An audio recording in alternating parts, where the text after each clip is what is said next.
Good morning. আজি দেওবাৰ। আজি সকলোৱে দিনটো শুভ হওক কামনা কৰিছোঁ। আৰু আমাৰ এই আহাৰ মাহৰ মাত্ৰ কেইটামান দিন বাকী আছে আমাৰ। তাৰপাছতে আমাৰ এই শাওণ মাহ সোমাব, মহাদেৱৰ মাহ।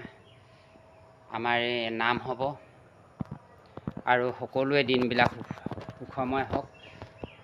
পঢ়া শুনা কৰি থকা সকলো ঈশ্বৰৰ পুত্ৰ কন্যাসকলৰ মংগল হওক, কৰ্মত সকলোৱে সফল পাওক তাৰ কামনা কৰিছোঁ। বেমাৰ আজাৰ মাৰি মোক উপচক দূৰ কৰক। ভগৱন্তৰ চৰণলৈ আই মাতৃ তৰফৰ পৰা আশীৰ্বাদ কৰিছোঁ।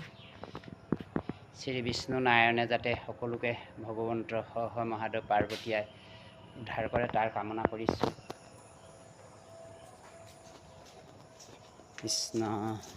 সকলোৱে দিনবিলাক শুভ হওক তাৰ কামনা কৰিছোঁ।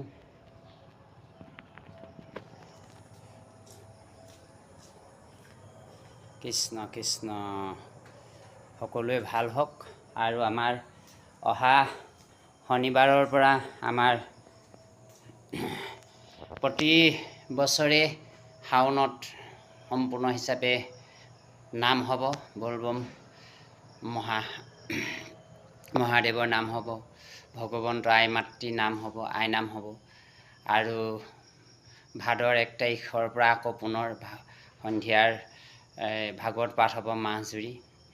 গতিকে আগন্তুক দুমাহ ভগৱন্তৰ অৱতাৰী ভগৱন্তৰ নামতে আমি শুশ্ৰূষা কৰা হয়। গতিকে আপোনালোকেও সকলোকে লগ পাম। সকলোৱে মংগল হওক তাৰ কামনা কৰিছোঁ। কৃষ্ণ কৃষ্ণ কৃষ্ণ। শ্ৰী শ্ৰী বিষ্ণু শিৱ গণেশ আই নৱনী থানৰ পৰা আই মাতৃ তৰফৰ পৰা আশীৰ্বাদ কৰিছোঁ। সকলোৱে দিনবিলাক শুভৰ হওক, সকলোৱে মংগলময় হওক তাৰ কামনা কৰিছোঁ। কৃষ্ণ।